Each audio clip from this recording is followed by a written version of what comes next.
You mentioned social media, of course, which has kind of led to a lot of kind of keeping up with the Joneses, as we used to say.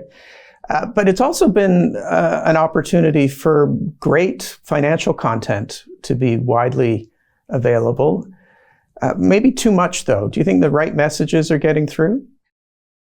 That's such a good point by you, and you said it well. There's too much. I mean, and I don't know what you do about that. It's overwhelming. The paradox of choice is setting in, and sometimes that follows people around and makes them almost paralyzed. They don't take that next step. But also, it's very difficult for the average person to discern who out there is giving advice that I really should be grabbing a hold of. In fact, strangely, I think this has all helped the Wealthy Barber redo.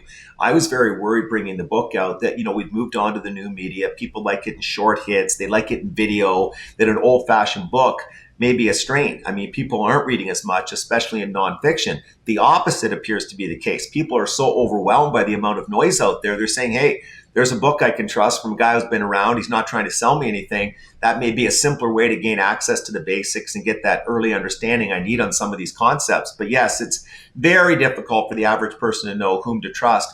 But the funny thing is, there are some amazing educators out there. Like in Canada, we're so blessed to have some of the best. The Plain Bagel, absolutely incredible. You look at Ben Felix and what he's been able to do. I mean, he's had such an impact, not just in Canada, but in the States as well.